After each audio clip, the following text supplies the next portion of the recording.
नमस्कार सर्वांना. श्री स्वामी समर्थ. प्रत्येक व्यक्तीचे आयुष्य त्याच्या सवयींवर चालते. सवयी चांगल्या असेल तर व्यक्ती आयुष्यामध्ये पुढे जाते आणि सवयी चुकीच्या असेल तर प्रगती थांबते.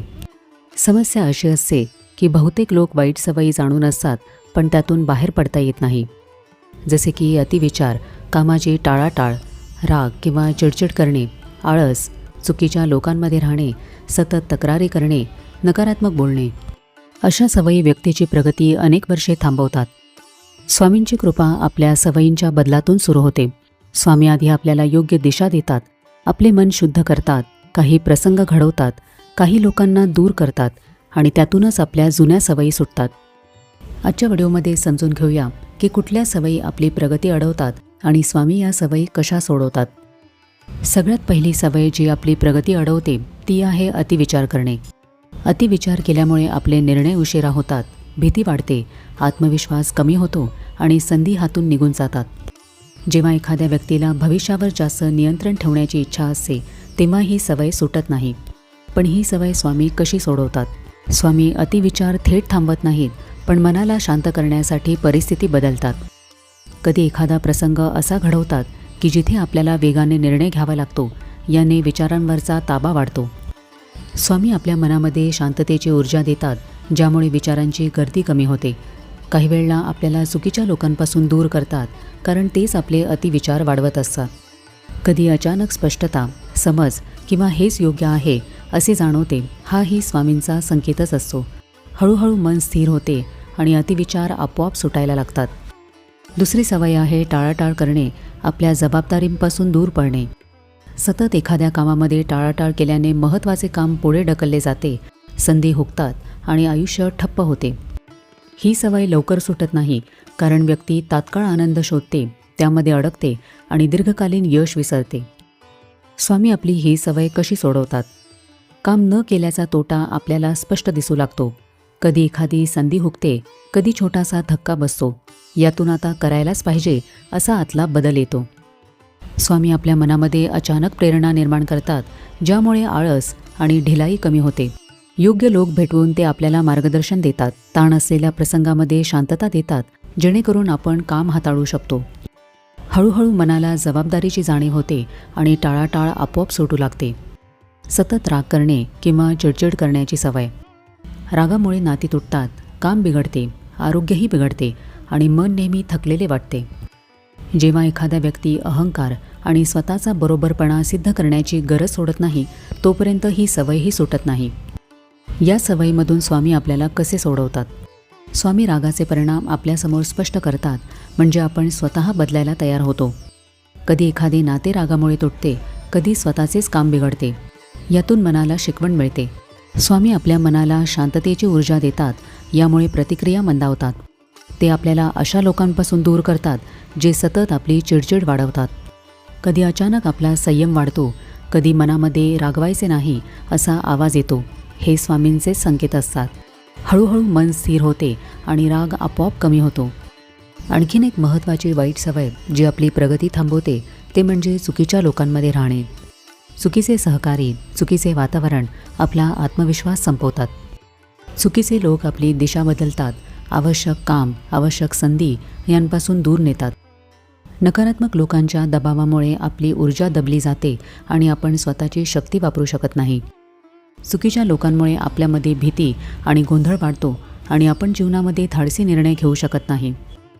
ही सवय का सुटत नाही? तर जेव्हा व्यक्तीला एकटेपणाची भीती असते तेव्हा जुने लोक जरी वाईट असले तरी त्यांना सोडायचे मन करत नाही. व्यक्ती स्वतःची किंमत ओळखत नाही, त्यामुळे कोणत्याही वागणुकीचा स्वीकार करते. वातावरण बदलण्याची शक्ती नसली तर ही सवय टिकून राहते. स्वामी ही सवय कशी सोडवतात? स्वामी त्या लोकांचा खरा स्वभाव आपल्याला स्पष्ट दाखवतात. त्यामुळे कधी भांडणे होतात तर कधी गैरसमज तयार होतात. कधी त्या लोकांचे वागणे अचानक बदलते. यातून आपल्याला हे माझ्यासाठी नाही असे स्पष्ट कळते. स्वामी हळूहळू अशा लोकांपासून अंतर निर्माण करतात. त्यामुळे आपल्याला वेगळे वाटायला लागते, संवाद कमी होतो आणि मन शांतता शोधते. त्याच वेळेला योग्य आणि सकारात्मक लोक आपल्या जीवनात येऊ लागतात. ही सगळी दैवी प्रक्रिया असते आणि हळूहळू आपण स्वतःच्या वातावरणापासून दूर होत जातो. आपल्या प्रगतीतील सर्वात मोठा अडथळा म्हणजे आळस. आळस केल्याने वेळ वाया जातो, संधी हातातून निघून जातात. ज्या क्षणी कृती करायची असते त्यावेळेला थांबलो तर प्रगतीही थांबते. आळस केल्याने काम मध्ये सोडण्याची सवय लागते आणि त्यामुळे मोठ्या यशाचा पाया दुर्बलच राहतो.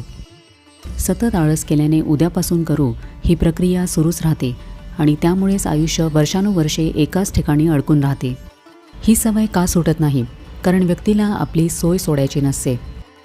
जेव्हा व्यक्ती शरीर आणि मनाची काळजी घेत नाही तेव्हा झोप, आरोग्य, वातावरण याकडे दुर्लक्ष करते.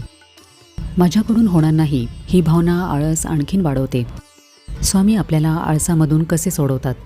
काही वेळेला ते अशी परिस्थिती निर्माण करतात की आपण न बदलल्यास मोठे नुकसान होईल हे आपल्याला जाणवते. कधी एखादी संधी हुकते, कधी अचानक एखादी जबाबदारी येते ज्यामुळे मन जागे होते. स्वामी मनामध्ये नवीन ऊर्जा आणि प्रेरणा निर्माण करतात ज्याने आळस कमी होतो.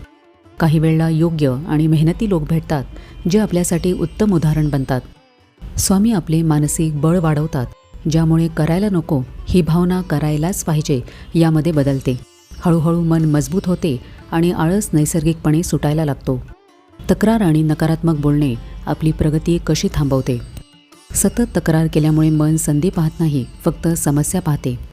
नकारात्मक भाषा वापरणाऱ्या व्यक्तीकडे चांगली ऊर्जा, चांगल्या व्यक्ती आणि चांगल्या संधी जवळ येत नाहीत. सतत तक्रार केल्याने मनाची कृतिशक्ती थांबते आणि त्यामुळे आयुष्य पुढे सरकत नाही. आपली ही सवय का सुटत नाही? व्यक्ती स्वतःच्या तक्रारींना सत्य समजते आणि त्यातून बाहेर पडण्याची इच्छाच नसते. नकारात्मक बोलणे यामुळे मनाला तात्पुरता आराम मिळतो. व्यक्ती स्वतःची जबाबदारी स्वीकारत नाही म्हणून दोष इतरांवर टाकण्याची सवय मोडत नाही.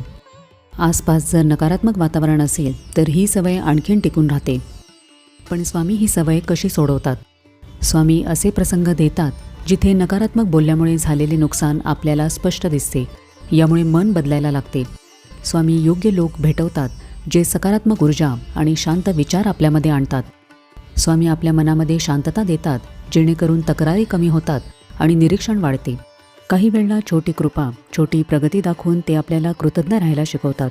त्यामुळे नकारात्मकता हळूहळू कमी होते.